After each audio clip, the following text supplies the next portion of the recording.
నాగార్జున గారు ఈ నెల 2వ తేదీన ఆనరబుల్ మినిస్టర్ కొండా సురేఖ గారు ఇచ్చినటువంటి డిరాగేటరీ స్టేట్మెంట్స్ ఆయన్ని వారి యొక్క కుటుంబాన్ని అప్రతిష్ట పాలు చేశారు అనేది వాళ్ళ కుటుంబ నేపథ్యంలో వాళ్ళకి కేటీఆర్కి ఈ కొండా సురేఖ గారికి ఉన్నటువంటి రాజకీయ విభేదాల వలన వారి యొక్క కుటుంబాన్ని దీనిలోకి లాగారు, మా కుటుంబాన్ని అప్రతిష్ట పాలు చేశారు అని చెప్పి ఈ నెల 3వ తేదీన వారు ఇచ్చినటువంటి స్టేట్మెంట్ మీద నాగార్జున గారు at the time he was in Visakhapatnam. Immediately he reached to Hyderabad రాగానే 3rd of this month he made a complaint. It is called a private complaint before this honorable court. The honorable court has got ample power to take into the cognizance. Before that accused should be given an opportunity of being heard. For that వాళ్ళు ఇచ్చేటటువంటి అవకాశం ఉన్నది. ఇంకొక 3వ విట్నెస్ని విచారించాలి. ఆ విట్నెస్తో కూడా అవసరం ఉన్నదా లేదా. ఇప్పుడు ఆల్రెడీ ఈరోజు నాగార్జున గారి మేనగోడలైనటువంటి వై సుప్రియ గారి స్టేట్మెంట్ కూడా తీసుకోవడం జరిగింది. ఆ రోజు 2వ తేదీనే వారి యొక్క స్టేట్మెంట్లు రికార్డ్ అంటే కంప్లైంట్లు ఇవ్వడం జరిగింది. యాజ్ ఇట్ ఈస్గా కంప్లైంట్ని ఇచ్చిన దాన్ని సోరన్ స్టేట్మెంట్ అంటారు. Soren statement complainant at the same time first witness అయినటువంటి వై సుప్రియ గారు కోర్టు వారి ముందు స్టేట్మెంట్స్ తీసుకోవడం జరిగింది. కోర్టు వారు తీసుకున్నారు. నెక్స్ట్ అడ్జోర్న్ చేశారు. మ్యాటర్ ఎప్పటికి అడ్జోర్న్ చేశారు. By the time I came out. కాబట్టి ఆ తర్వాత ఏం జరిగింది అనేది నాకు తెలియదు. ఎనీవే అంతవరకు మ్యాటర్ జరిగింది. ఈరోజు నాగార్జున గారు మాది చాలా గౌరవనీయమైన కుటుంబము. గత 50-60 సంవత్సరాల నుంచి కూడా మా నాన్నగారు అక్కినే నాగేశ్వరరావు గారి దగ్గర నుంచి యావదాంధ్రులకి అందరికి తెలిసిన విషయమే. మోరోవర్ నేను తెలుగు, హిందీ, తమిళ్ నేషనల్ లెవెల్లో నేను పాపులర్ ఫిగర్ని. మాకు అటువంటి రెప్యుటేషన్ ఉన్నది. నాకేగా ఈవెన్ మై సన్ చైతన్య కూడా తెలుగు, తమిళ్, హిందీ భాషలో నటించడం జరిగింది. అత్యంత మేము రెప్యుటేటెడ్ ఫ్యామిలీ. మా రెప్యుటేషన్ని ఆనరబుల్ మినిస్టర్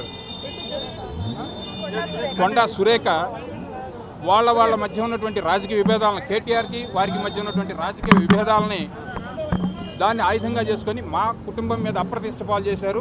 కాబట్టి దీన్ని కోర్టు వారు చట్టపరంగా సముచితమైనటువంటి యాక్షన్ తీసుకోవాల్సి ఉంటుంది అని కోర్టు వారికి చివరిలో వారు విన్నపం చేయడం జరిగింది. 395 ప్రకారంగా కొండా సురేఖ మీద చర్యలు తీసుకోమని నాగార్జున ఏమన్నా కోరాడా? ఎస్, ఖచ్చితంగా కోరాడు. దీనికి ఏమవుతుందంటే ఇది ప్రైవేట్ కంప్లైంట్ వేశారు. ఈ ప్రైవేట్ కంప్లైంట్ని టేకెన్ ఆన్ ఫైల్ చేయబోయే ముందు కోర్టు వారు మొన్న జూలై 1వ తేదీ నుంచి క్రిమినల్ చట్టాలు మారినాయి. మీకు అందరికి కూడా సుపరిచితమే. బహుశా ఆ కొత్త చట్టాల ప్రకారం అక్యూజ్డ్ నిందితురాలు, ఈ కేసులో ఎవరినైతే నిందితురాలుగా కొండా సురేఖను సూచించారో ఆ కొండా సురేఖ కూడా అవకాశం ఇవ్వాలి. ముందు ఆపర్చునిటీ ఆఫ్ బీయింగ్ హర్డ్ అనేది వాళ్ళకు కూడా అవకాశం ఇచ్చిన తర్వాతే కాగ్నిజెన్స్ టేకెన్ ఆన్ ఫైల్ చేయాలి. అలా చేసే అవకాశం ఉంది. అది చేస్తారు. వాళ్ళని కూడా పిలుస్తారు. ఫస్ట్ అవకాశం ఇస్తారు. ముందు అవకాశం ఇస్తారు.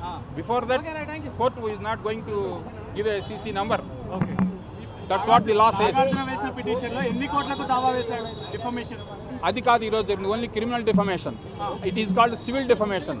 The other day I too came into news. I come across the news of he is going to file for 100 crores. It is called a civil defamation. Whereas this is a criminal defamation. They need not pay even a single pie except 1 rupee or 2 rupee stamps for petitions. For each and every petition we have to affix 1 rupee stamp, not more than that. No. Just accompanied her husband.